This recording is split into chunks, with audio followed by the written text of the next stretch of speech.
দারুল উলুম দেওবন্দ নাম শুনছি না?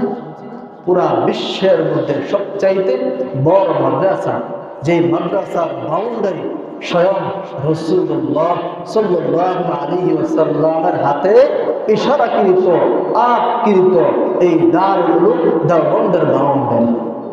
ওই মাদ্রাসার মধ্যে যিনারা পড়াশোনা করত, তো আমাদের আগের একজন আকাবির আল্লাহর ওলি শাহ ওলিউল্লাহ মুহাদ্দিস দেহলভী রহমতুল্লাহি আলাইহি, তিনি অনেক বড় বুজুর্গ ছিলেন, রাতের বেলা তাহাজ্জুদ নামাজ পড়তেন। ওনার কাছে বুখারীর দরস নিতেন, বুখারীর দরস নিতেন, হাদিসের দরস নিতেন বহু জিন।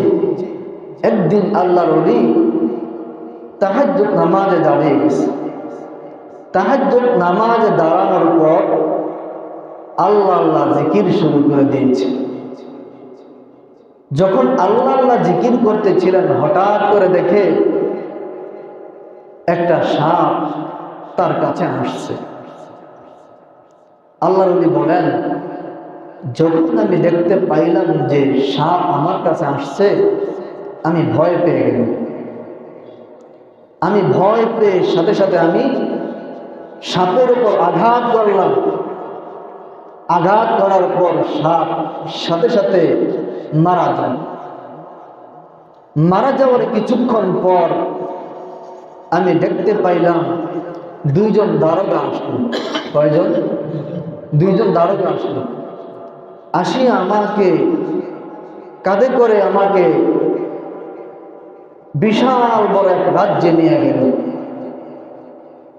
বিশাল বড় এক রাজ্যে নেওয়ার পর আমি দেখতে পাইলাম ওখানের মধ্যে বহু মানুষ একত্রিত হয়ে আছে। সামনে একটা খাটিয়া, খাটিয়ার মধ্যে কাপড়ে সজ্জিত একজন মানুষকে জানাজা দেওয়ার জন্য প্রস্তুত করে রাখা হয়েছে। ওই খাটিয়ার কাছে একজন মুরব্বী গুনগুন করে কান্না করতেছিল। শাহ ওলিউল্লাহ মুহাদ্দিস দেহলভী রহমাতুল্লাহি আলাইহি ওনাকে ওখান থেকে এক মেজাজটা একটু গরম করে বলে, শাহ ওলিউল্লাহ, তোমাকে এখানে আনা হলো, দেখতেছ আমরা কত মানুষের জমাত, কত মানুষ আমরা একত্রিত হয়েছি। ওই যে দেখো সমস্ত মানুষগুলোর সামনে একটা লাশ দেখা যায়, যাকে আমরা জানাজা দেওয়ার জন্য তৈয়ার করলাম, প্রস্তুত করলাম। সে কেউ না, সে হলো আমাদের জিন সাম্রাজ্যের বাদশাহ, তার ছেলে। বাদশার অনেক ছেলে আছে, বাদশার ছেলেগুলা আপনার কাছে গিয়ে হাদিসের দরস দিত, হাদিসের দরস নিত, এক এক সময় এক এক ভাবে যাইত। কিন্তু গেছে কালকে এই যে এখন কাপড়ের সজ্জিত, গতকালকে রাত্রে আপনার কাছে গেছেন কিছু আমল নেওয়ার জন্য, হাদিস শোনার জন্য, হাদিসের বাণী নেওয়ার জন্য, কিন্তু আপনি তাকে হত্যা করলেন। আপনাদের যেই নিজাম, আপনাদের ইনসানের নিজাম অনুযায়ী তো যদি কেউ কাউকে হত্যা করে, হত্যার বিপরীত কি করা হয়? হত্যা করা হয়। কেউ যদি কারো হাত কাটা হয়, হাতের বিপরীত কি কাটা হয়? হাত কাটা হয়। যেহেতু আপনি তাকে হত্যা করেছেন, এখন বিচার তো দাঁড়ায় এর বিপরীত আপনাকে কি করা হবে? হত্যা করা হবে। এখন বিচার আপনার কাছে, বলেন তো দেখি, আপনি এর শাস্তি দুনিয়ার মধ্যে নিয়ে যাবেন নাকি আপনি পরকালে এর শাস্তি নেবেন? আল্লাহর ওলি থরথর করে কাঁপতেছিল আর বলতেছিল, না না না, আমি দুনিয়ার জমিনে এই সাজা নিতে চাই, কারণ পরকালের সাজা বড় কঠিন। পরকালের সাজা আমি সাধারণ বান্দা সহ্য করতে পারবো না, আমাকে সাজা এখানে দিয়ে দাও। আল্লাহর বান্দা যখন তত্তর করে কাপড় কেঁপে কেঁপে কেঁপে কেঁপে প্রস্তুত হয়ে গেলেন শাস্তি বহন করার জন্য, হঠাৎ করে জিনদের মধ্য থেকে একজন মুরব্বী দাঁড়ায় গেল। এই সাবধান, না না কেসাস নেওয়া হবে না। কেন কেন? তখন ওই মুরব্বী বলতেছে, রাসূলুল্লাহ সাল্লাল্লাহু আলাইহি ওয়াসাল্লামের হাদিস তোমরা শোনো। সামিআতু রাসূলুল্লাহ সাল্লাল্লাহু আলাইহি ওয়াসাল্লাম, রাসূলুল্লাহ সাল্লাল্লাহু আলাইহি ওয়াসাল্লাম বলেছেন, জিনদের একটা অভ্যাস, জিনদেরকে আল্লাহ রাব্বুল আলামিন একটা স্বাধীনতা দিয়েছেন, একটা শক্তি দান করেছেন, একটা কুওয়াত দান করেছেন।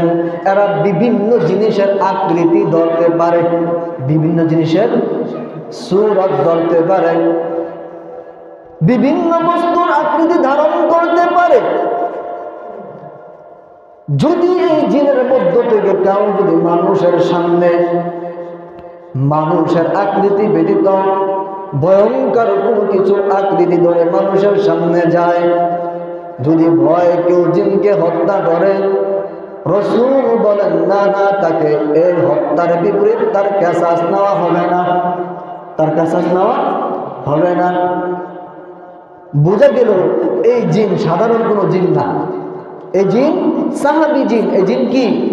সাহাবী জিন। যেহেতু বলছে সামিআতু রাসূলুল্লাহ, আমি রাসূলুল্লাহ সাল্লাল্লাহু আলাইহি ওয়াসাল্লামকে বলতে শুনেছি, তার মানে এই জিন সাহাবী জিন।